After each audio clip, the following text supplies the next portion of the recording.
kumusta man ang atong kuan, ang atong pagpabilin sa balay? Unsa may kumusta man ang atong impression alangana? Dunay mga tao, pipila ka taong akong nahibagat.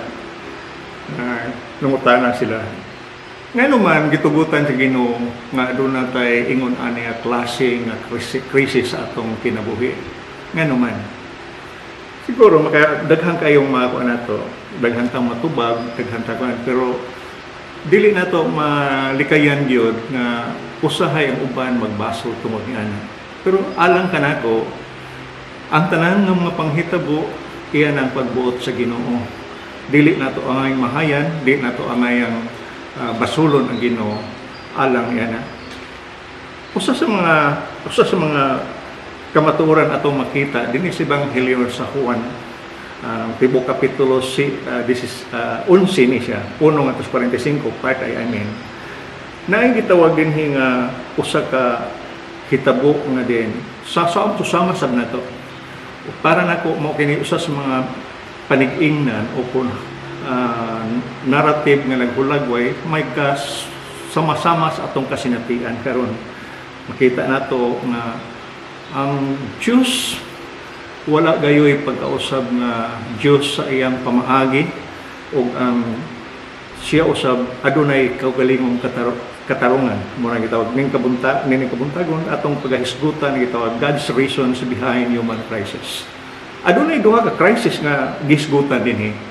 Ang maong istorya mahitungod kini sa dito sa Bethany, mahitungod sa managsuon nga si Lazaro niya, si Maria o si Marta nga suod sa atong Ginoong Kristo sa iyang panahon.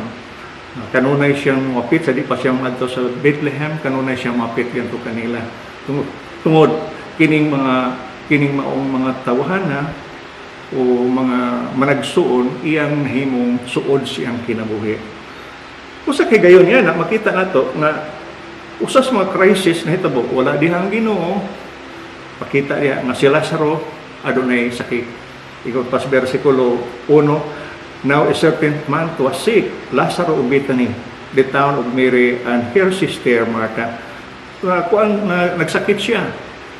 Tungod niini makita nimo nato nga ang iyang maigsuon nagpadala og mensahe sa atong Ginoong Kristo.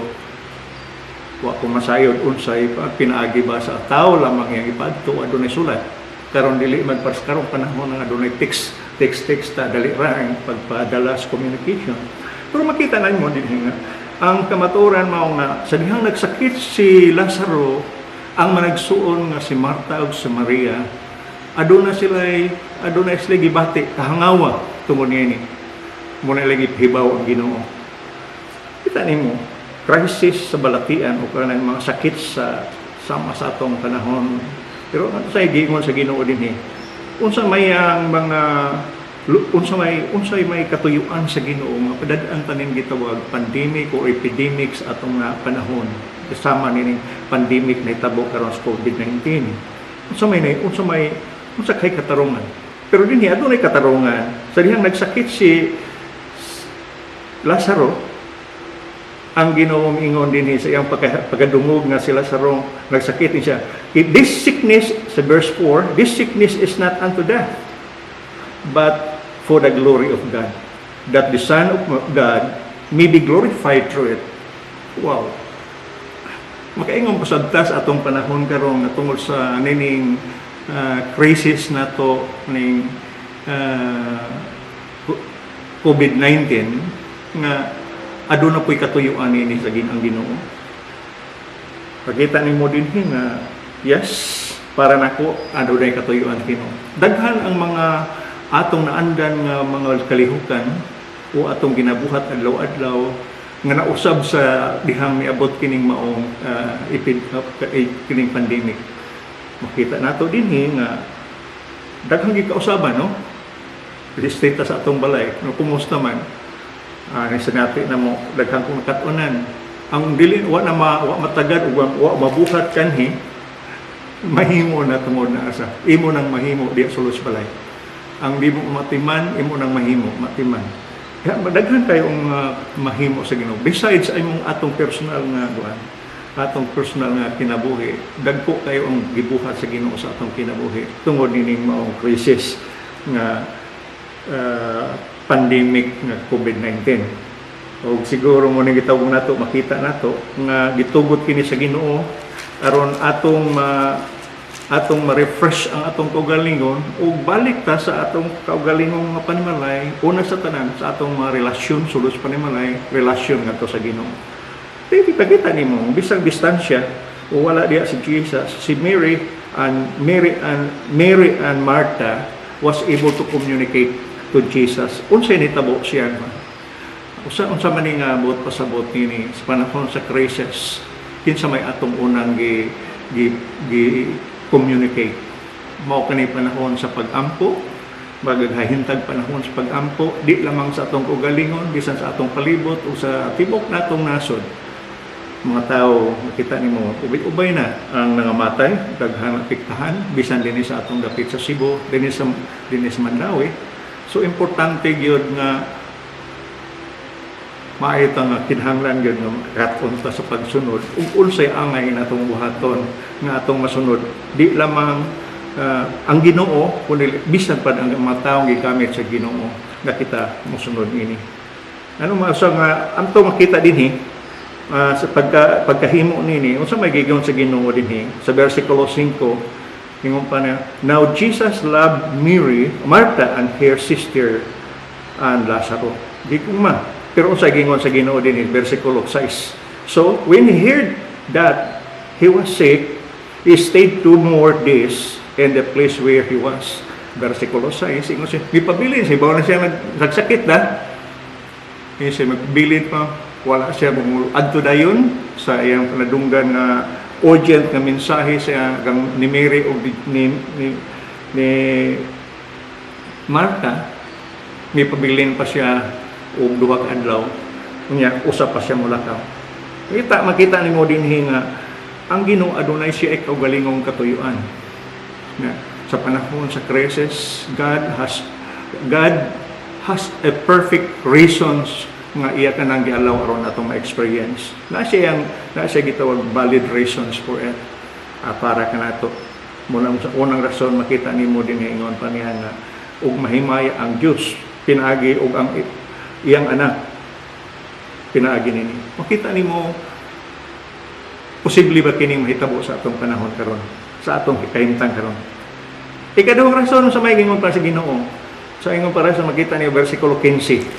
Sa bersikulo 15 hisgutan mga istorya niya sa mga istununan Ginoo dili pagingon sa Ginoo ngadto sa Jerusalem, ingon siya dili Ginoo kay piligro naghinumdum ba ka nga hapit kapatya dito nang miligro ang imo gina pero sa may ngadto siya kay unsa may ngayon si Jesus Christ.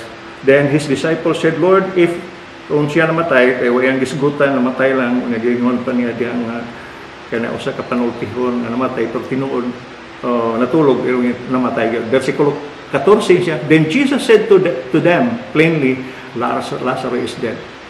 The reason ng versikulo 15 siya, that I am glad for your sake that I'm not there, that you may believe. Nevertheless, let us go to him. Ingon siya nga, lipay ko, wala ko dito sa iyang, nung siya namatay. Karon ka mo mutuo. Karon sa ato pa, aduna pa yung mga tinunan, ang sunod-sunod niya, na kulang pagyadog pagtuo sa Ginoo. Usahay ang yung atong pinaagi sa krisis, usahay, bisa nakailata sa Ginoo, nato tinuod gyud mailhis ang Ginoo, wa nato mahatag ang pagsalig sa hingpit sa Ginoo. Bisan taliwalas crisis mo nang ito. Christ behind the crisis still he is the Lord. He is the Lord of our crisis. So what we need to do is to trust. What we need to do is to believe and obey him. Then when they went to Bethany, what happened? Verse 18. Now Bethany was near to Jerusalem, about 2 miles away, down, no? Up kanang gitawag pa nga ang Bethany gikan sa Igbaw, down sa Jerusalem. Lugsong siya, lugsungon. Okay. Then what and many Jews joined to Mary around Martha, joined the women around Martha and Mary to comfort them for concerning their brothers. Tungod namatayan man. Mo mangina ko na ay mamatay. Nakita daw ang crisis makita nimo di lang balatian ang gitawag nga kamatayon. Na kamatayan. Di lamang ta mag-all night na ay gitawag mga sakit. Moabot ang mga balatian sa lawas. Di lang ta mag-uol sab nga di sabtang di lamang kanang balatian moabot ang kamatayon kay naron daghan ang mga apektan, daghan po nangamatay, daghang naka-recover. Salamat sa grasya sa Ginoo.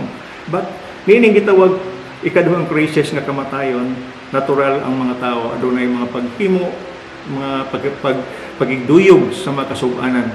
Mo na yung pulong Pino panagduyog kamo pagmaya kamo ni atong nagmaya og panaghila kamo na itong nagapanghila. Kaya pagkita nimo dinhi ang mga kababayan sa miduyog kang Marta ug Mary tungod sa pagkamatay ni Lazaro.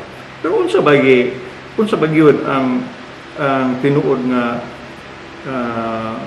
nga kahimtang ning paglipay nila. Did Martha and Mary nga aduna hupay sad sila nini? Well, one thing, please take note nga makita nimo sa ubos to naglipay sila. Then Martha, soon as she heard that Jesus was coming, verse 20, he went and met him. But Mary was sitting in the house, pabilin si Maria. Now Martha said to Jesus, please take note how Martha responded to Jesus in times of crisis.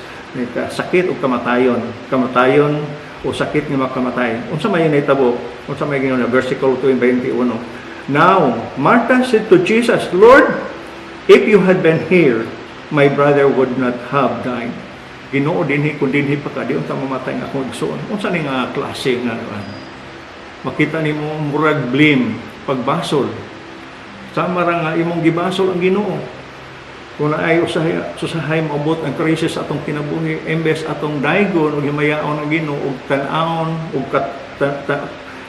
tun-an unsa ang mensahe sa Ginoo para ato hinong i-blame ang Ginoo. Atong limitahan, dili atong malimitahan ang Ginoo. Pero unsa makita igigon sa pulong sa Ginoo dinhi. But when an event now I know that whatever you ask of God, God will give you. Nindo siya.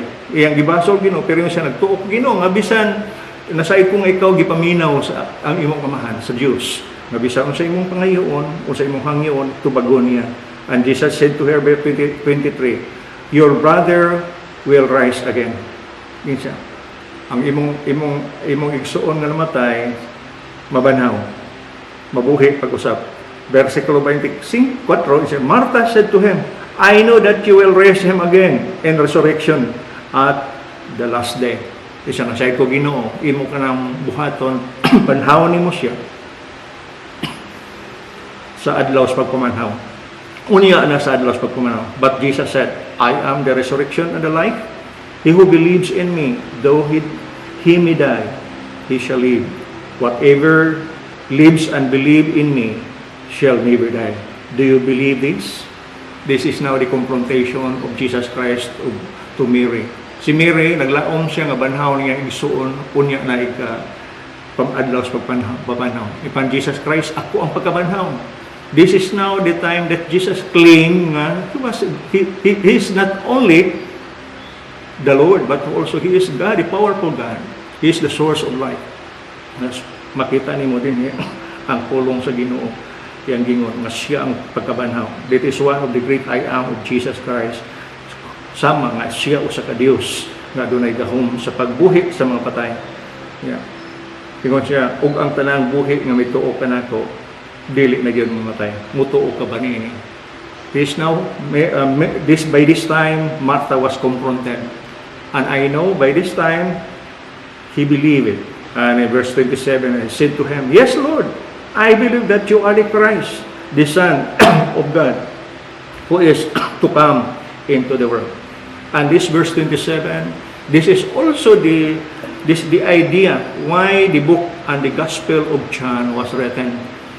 And the purpose of God, why this is written in John 20:31 siya, and these are written that you may believe that Jesus is the Christ, that He is the Son of God, but by believing in Him, you might have life. Ang challenge sa Ginoo mo ni nga, in times of crisis, we need to believe that Jesus is the Lord of crisis. We need to trust Him and obey Him. We need not to limit Him. We need not to limit God, what He can do for us in times of crisis, because He is the powerful God. The same would happen to Martha by this time, and Martha was convinced, and he believed Jesus. He believed Him. So we need also to believe God. Even in this time of crisis, God allow it to happen for us to experience, for us to be more closer to God, and to believe Him and trust Him and obey Him. Because He is God. He is a God who has His own purpose. He is God. The powerful God. God's power has no limitation. And we believe in that. And then, with that idea, then the hair we can find. Because Mary was not there, and also, what happened? When he heard that Jesus was there already, unsa may gihingo sa Ginoo ni Mary.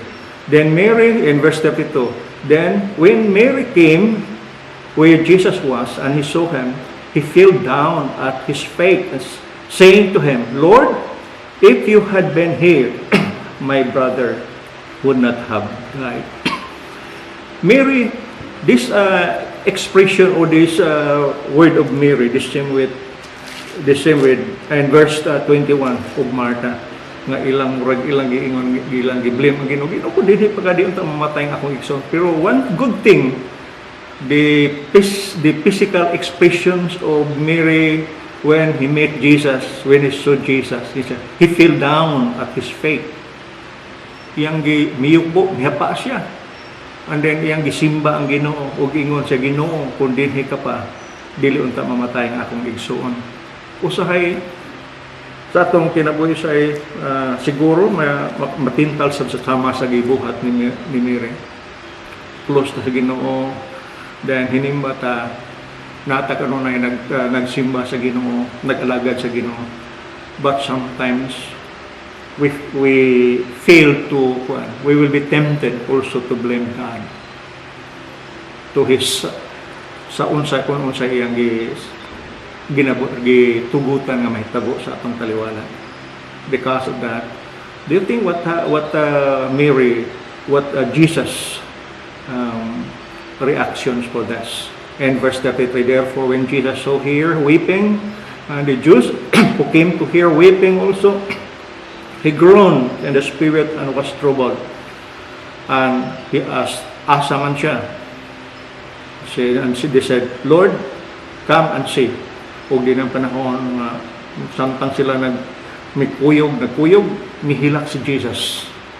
That's also an evidence that Jesus, in times of crisis, wa siya nag-ingon nga wa na magpasabot nga siya nagpasagad nato. He feel what we feel. He also he empathize our sorrow when we encounter problems and crisis in life. Yeah, because our God is a personal God. He is a personal God. He has His own mind. He has emotion like us because we are created after Him. And He also we experience the same experience. By this time of crisis, Jesus sympathized with those who are weeping tungod kay siya. Siya di lang tinuod nga Dios, kundi siya usaw ang tinuod nga tao, sama kana apan walay sala tungod niya siya takos siyang atong manluluwas. Then and when the Jews said they saw how He loved him, and some of them na mga ingon na kung iya man gayong gihimo kanhi gipakita giayo ang mga butag, giayo ang mga bakol, ang gibuhi ang mga patay, how much more sad siya. Busa mi adto sila sa lubnganan unsa may nitabo. When they arrived there, Jesus cried, He said, again groaning in himself, and came to the tomb, and it was the key and stone lay against it. In verse 39, Jesus said, take away the stones. Martha, the sister of him who was dead,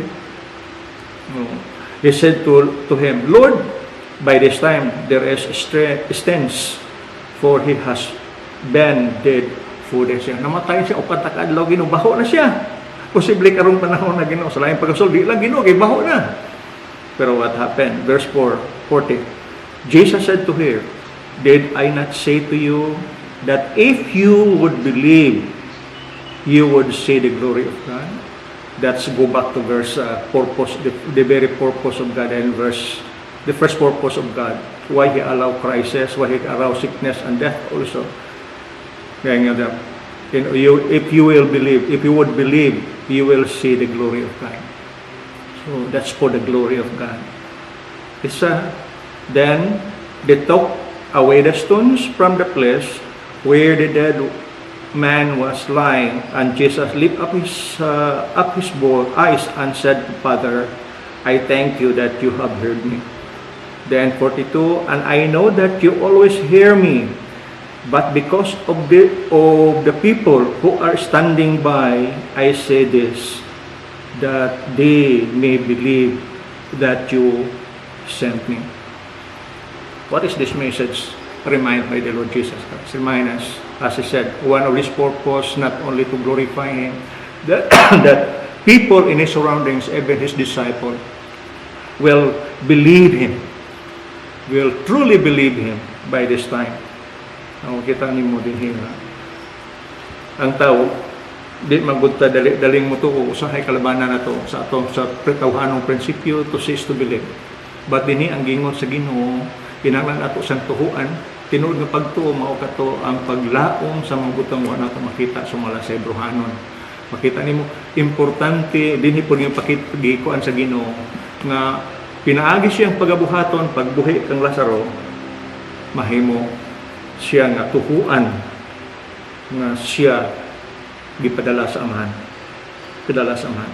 Last what is now the result after that? Then ingat siya verse 43. Now, when he had said these things, he cried with a loud voice, Lazarus, came out! Na makita niyo no? Then,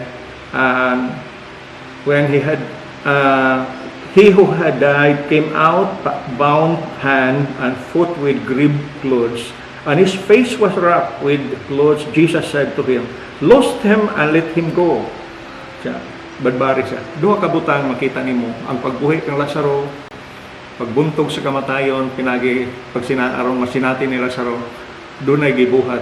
Ang Diyos gigamit niya ang mga tao sa palibot. Una, pag-remove sa stone. Niya, nagampo siya. Niya, iyang tawag si Lazaro ang buhi, gawa si Lazaro, binukusan pa, siya, badbari siya. Badbari siya sa iyang mga kapos. Nga, ipakita din ang pagbuhi sa patay, milagro buhat sa Ginoo, di na ito mahimo, diha, gawa sa grasya sa Ginoo. Muna ang doktor, gamiton sa Ginoo. Ang tao, gamiton sa Ginoo. Ang unsa may mahimo sa tao, buhaton sa tao. Adunay terror. Ning panahon ng crisis, unsa may itong mahimo? To pray, to comfort, and we need to send something that to encourage them, to strengthen them, that they will not lose hope by this time of crisis. Kini makita nato tay role sa mga tao sa atong palibot. Mausab na sa buhat sa Ginoo dinhi.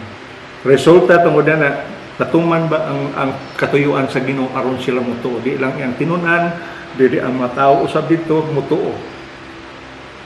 Unsa may gingon sa 10 bersikulo in verse 45. Then many of the Jews who came to Mary and had seen the things Jesus did, believed in Him. Wow!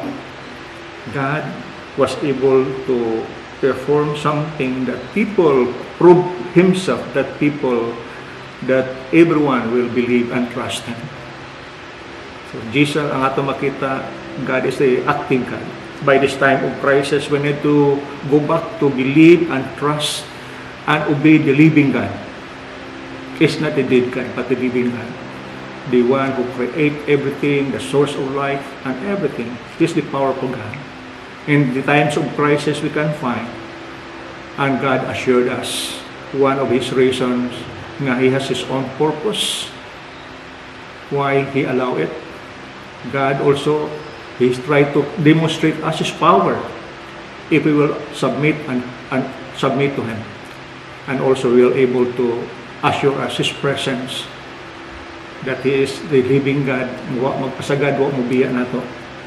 Because ito makita ni mo din mausap kining nahitabo sa kang Mary, sa pamilya nila ni Mary. Just take note the last portion sa verse 3, chapter 12. What happened after those things happened, ng tao tanang mituon na, nabuhi na sila sa ron, uli silang balay. What happened in verse chapter 12?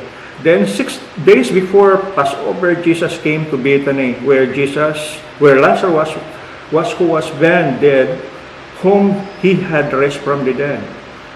There they made Him a supper. May nabangkiti, ikalipay, Thanksgiving party gibuhat ni Mary ni Martha ug ni Lazaro.